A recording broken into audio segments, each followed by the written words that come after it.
Tonight, in the aftermath of conservative commentator Charlie Kirk's assassination, social media simply lit up. Some honoring Kirk and his influence, while others criticized him as well as his values. Well, our Mackenzie Diaz joins us tonight with more on how this affects employment status for some people. Mackenzie.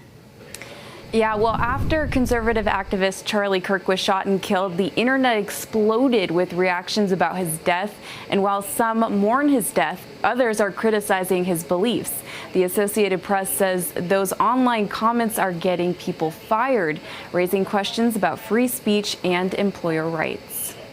I've seen few TikToks about people getting fired and stuff because they posted something. What you've seen obviously is people really saying, well, this person was an advocate for free speech, and then of course we have people who are then being fired for. Professor Matthew Burbank teaches political science at the University of Utah and says sometimes social media encourages heat-of-the-moment reactions. In the case of these firings, these are probably people who were responding quickly and saying, here's how I think about this, without taking into account the broader context. Clayton Sims, a legal expert in Utah, says legally an employee who comments about Charlie Kirk is not protected from being fired for a negative comment.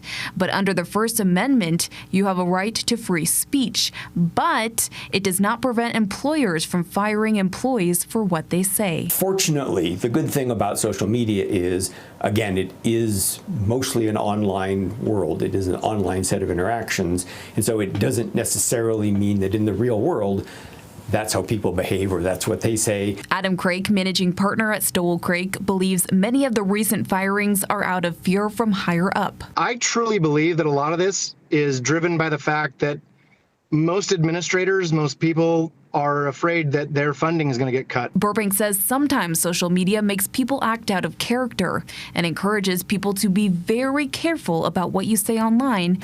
You may say things in the heat of the moment that you come to regret later. And experts encourage you to think before you post, since your digital footprint can follow you for life. Reporting in the newsroom, Mackenzie Diaz, ABC 4 News. Mackenzie, thank you very much. Well, tonight we're learning the State Department is warning foreign visa applicants that they could be denied access or deported for making light of Kirk's assassination. The Deputy Secretary of State last week posted that foreigners who glorify violence and hatred are not welcome visitors to our country, they said. Utah Immigration Attorney Adam Craik says visa holders expressing frustration over Kirk's claim that the Civil Rights Act was a mistake could now be considered a national security threat. We're basically telling everybody, if you want to come to the United States, everybody has to think, feel, act, do everything the same. We all have to be the same as Marco Rubio. We all have to be the same as the current administration. Well, the head of the Foundation for Individual Rights and Expression says unpopular speech, like the praising of the assassination, serves as the greatest test of accepting the First Amendment, adding, there's no one out there trying to stop people from loving puppies and bunnies.